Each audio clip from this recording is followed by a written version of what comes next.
বাংলাদেশের এই সর্বোত্তরের জেলায় সবসময় উন্নয়নের জন্য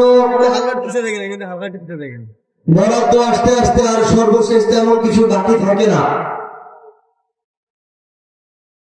পঞ্চগড় জেলায় এক্ষেত্রে দুইটা বাস্তবতা আছে।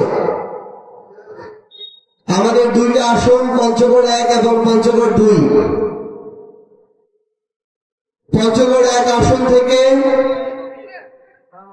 যে 3টি উপজেলা রয়েছে,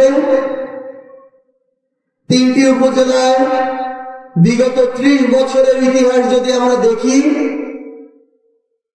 যারা সংসদ সদস্য হিসেবে ছিলেন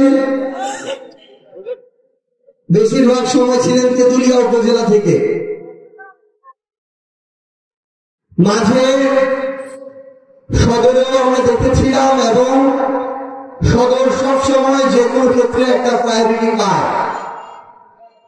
বিগত 30 বছরে পঞ্চগড় 1 আসনের আটোয়ারী উপজেলা থেকে কোন সংসদ সদস্য ছিল না।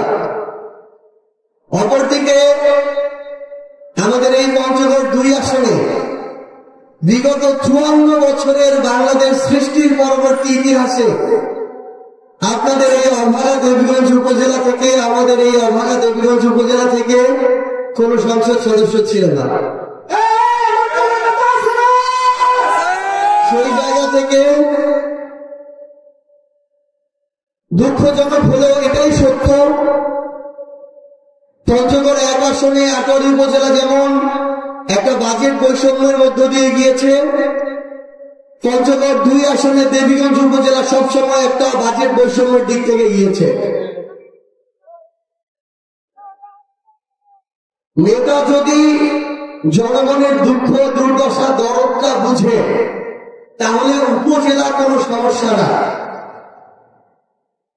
কিছুদিন আগে স্থানীয় সরকারের পক্ষ থেকে বাংলাদেশের 64 জেলার মধ্যে 10টা জেলার নাম লিস্ট করা হচ্ছিল, যেগুলোর উল্লেখযোগ্য তেমন কোন উন্নয়ন হয়নি। বিগত সময় এমন ছিল যে যার যেটা প্রাপ্য তদবির না করলে তিনিও সেটা পান নাই। যে জেলার যতটুকু প্রাপ্য ওই জেলায় ওই ধরনের হেডামওয়ালা এমপি মন্ত্রী না থাকলে লিস্ট তৈরি করেন কোন জেলায় কত উন্নয়ন বরাদ্দ গিয়েছে। সবচেয়ে কম যে 10টা জেলার গিয়েছে তার মধ্যে যদি পঞ্চগড় থাকে তাহলে এই বিশেষ বরাদ্দে পঞ্চগড় জেলার নাম আপনাকে দিতেই হবে। যদি আপনি না দেন তাহলে পঞ্চগড় জেলার মানুষ আপনার বিরুদ্ধে নামবে। তারা যাচাই করে দেখলো যে পঞ্চগড় জেলা ওই 10টা অভাগা জেলার মধ্যে একটা,